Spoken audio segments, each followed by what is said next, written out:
Annoying redness and blotches on the face are common complaints, but how do you know when your irritation is something more than just dry skin or acne? If you are experiencing painful redness, you may be one of the estimated 14 million Americans suffering from rosacea. And here to tell us more about the condition and how it is treated is dermatologist Dr. Doris Day. Dr. Day, great to have you back on the show. Thanks for having me. So rosacea is something that I guess affects a lot of people. Can you tell us what it is exactly? Rosacea is a very common condition, and we think it affects at least 14 million Americans. And the problem is that most people don't recognize that they have it until they go see their doctor. And so they're treating it as all sorts of other conditions, and those treatments can actually make the rosacea worse. Is that because the symptoms are so vague? Well, the symptoms are a little bit unclear sometimes. They can mimic other things. We actually call it the great disguiser. You can see several different things. Sometimes you can have just simple redness and broken blood vessels. That's one type. Men tend to get a prominent nose, something we call rhinophyma, a bumpy, bulbous nose. Rosacea can also affect the eyes, and that's called ocular rosacea. You have a gritty feeling in the eyes or lots of styes. But it can also look a little bit like acne, that you can have pimples and bumps in the skin as well. But it is different than adult acne because that's more hormonal, it's more on the lower face, and with acne you do have more blackheads and whiteheads, and that's not seen in rosacea.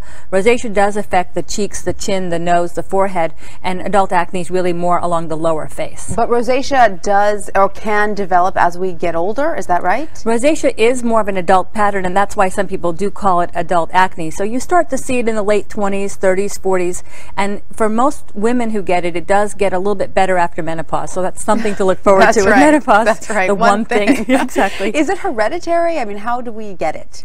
We're not really sure. There may be a hereditary component to it, and we really don't know the main underlying cause. Like with acne too, we don't know the main underlying cause, but we do know that with rosacea, there's one good thing about it is that there are triggers, so you have some control. And the triggers are pretty clear. So we know alcohol is the biggest trigger for rosacea. Stress is a very big trigger, and obviously you can't not stress at all because, you know, in life, if you're living it properly, there are going to be stressors. Of course. But you can manage your stress better, and if your rosacea is flaring quite often, you have to think about what your triggers are, and if stress is one of them, you have to look for ways to manage that stress. Absolutely. Extremes in temperature can also be a very big trigger. So in the winter, when it's cold and windy outside and you have that blast of dry, hot air when you go in, that can be a trigger.